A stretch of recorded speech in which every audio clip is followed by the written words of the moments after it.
இந்த நாட்டில் 80 ஆண்டுகளுக்கு மேலாக புரியோடி போயிருக்கின்ற பிரச்சனைக்கான தீர்வை எட்டுவதிலே இந்த அரசினுடைய முயற்சிகள் இன்னும் நீண்ட தூரம் செல்ல வேண்டியிருக்கிறது. நாங்கள் கேட்பது அடிப்படையிலே இந்த இனப்பிரச்சனைக்கான தீர்வு என்ன, நாங்கள் பேசி இந்த நாட்டுக்குள்ளே ஒரு தீர்வை காண்பதற்கு நாங்கள் எப்பொழுதும் தயாராக இருக்கிறோம். ஆனால் உங்களிடமிருந்து அதற்கான எந்த செய்திகளையும் இதுவரை காண முடியவில்லை. எங்களுக்கான பிரச்சனை ஒரு நீண்டது. ஜே.ஆர். ஜெயவர்தன விட்ட தவறை, அல்லது பிரேமதாசா விட்ட தவறை, விஜயதுங்க விட்ட தவறை, சந்திரிகா விட்ட தவறை, மஹிந்த ராஜபக்ச விட்ட தவறை, கோட்டா விட்ட தவறை நீங்கள் விடமாட்டீர்கள் என்று நான் நம்புகிறேன். இன்றையாவது அறிவியுங்கள். உடனடியாக இன்று பெறக்கூடிய மாகாண சபை தேர்தல்கள் நடத்துவதாக உறுதியளியுங்கள். அது மட்டுமல்ல, உடனடியாக நீங்கள் உறுதியளித்த அந்த புதிய அரசியலமைப்புக்கான பேச்சுவார்த்தையை சொல்லுங்கள். அதே போல எல்எல்ஆர்சி என்று சொல்லக்கூடிய கட்டுக்கொண்ட பாடங்கள் ஆணைக்குழு சிபாரிசுகள் இருக்கின்றன. மலைய தமிழ் மக்களுக்கு காணியுரிமை வழங்கப்பட வேண்டும், அவர்களுக்கு வீட்டில் வழங்கப்பட வேண்டும். நீங்கள் வளமாக சொல்வீர்கள் 76 வருட சாபம் என்று சொல்வீர்கள். பிரதமர் அவர்களே, எங்கள் மக்களை பொறுத்தவரை 76 வருட சாபம் அல்ல, 200 வருட சாபம். தமிழ் மக்களுக்கு அரசியல் ரீதியாக எங்களுக்கு ஒரு தீர்வு கிடைக்காதா? அந்த தேச அடையாளத்தை அங்கீகரித்து நாங்களும் இந்த தீவுக்கு நிரந்தரமாக உரித்தவர்கள் என்பதை அங்கீகரிக்கிறதுல என்ன தவறு? அதுக்கு ஏன் நீங்கள் அந்த வாக்குறுதியை உங்களோட வாயால சொல்றீர்கள்? இல்லை, அப்படி சொன்னால் மட்டும்தானே தமிழர்களுக்கு ஒரு நிம்மதி, நிரந்தரமான தக்க வைக்கக்கூடிய ஒரு வாழ்க்கை முறைமை நாங்கள் உறுதிப்படுத்தலாம்.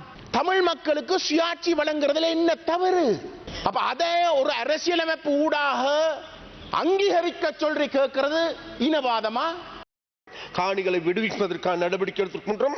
37 வருடங்களாக மூடப்பட்டிருந்த பாலாகாலி துறைமுகத்தை மீண்டும் மக்களுக்கு வழங்கியிருக்கின்றோம். அது மாத்திரமல்ல, அங்கு இருக்கின்ற பல்வேறு உட்கட்டமைப்புகளை செய்வதற்கான நடவடிக்கை நாங்கள் எடுத்திருக்கின்றோம்.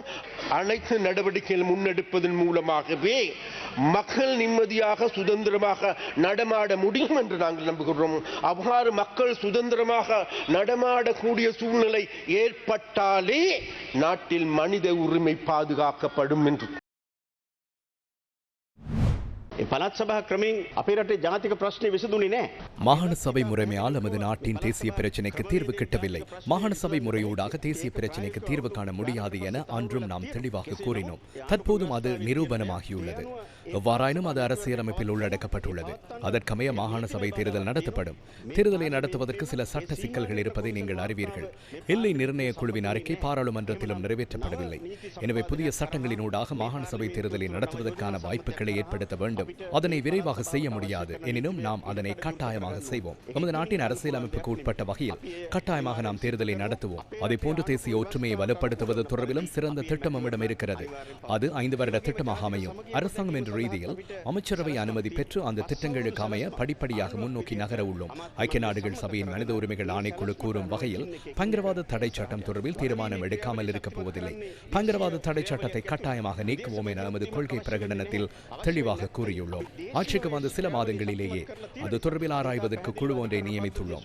ஜனாதிபதி சட்டத்தரணி ரியான்சி அரச குலரட்னம் தலைமையில் அந்த குழு செயற்படுகிறது.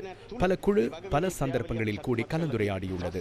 தேவையான மறுசீரமைப்புகளை அந்த குழு முன்னெடுத்துள்ளது. எனவே செப்டம்பர் மாதத்தின் முற்பகுதியில் பயங்கரவாத தடை சட்டத்தை ரத்து செய்வதற்கான வர்த்தமானியை வெளியிடுவதற்கு நடவடிக்கை எடுப்போம். உண்மை மற்றும் நல்லிணக்க ஆணைக்குழு ஒன்றை ஸ்தாபிக்குமாறு அரசியல் கட்சி என்ற ரீதியில் 2009ஆம் ஆண்டு மே மாதம் 26ஆம் தேதி நாமே முதலில் கூறினோம். நவநீதம் பிள்ளை அல்லது ஐக்கிய நாடுகளின் மனித உரிமைகள் பேரவை அதனை கூறுவதற்கு முன்னதாகவே நாம் அதனை கூறினோம். எனினும் அப்போதைய அரசாங்கம் அதனை செய்யவில்லை.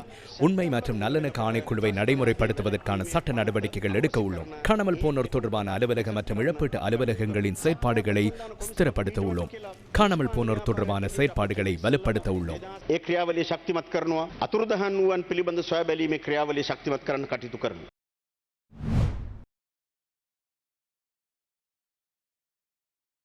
பல விடயங்களை செய்ய வேண்டியுள்ளது. ஆம், வடக்கு கிழக்கு தெற்கில் உள்ள மக்கள் எதிர்நோக்கும் எல்லா பிரச்சனைகளையும் தீர்க்கவில்லை. எனினும் நாம் படிப்படியாக பிரச்சனைகளை தீர்த்து கொண்டிருக்கின்றோம். நாம் ஆட்சிக்கு வந்து 1 வருடமே ஆகிறது. இன்னும் 4 வருடங்கள் எஞ்சியுள்ளது.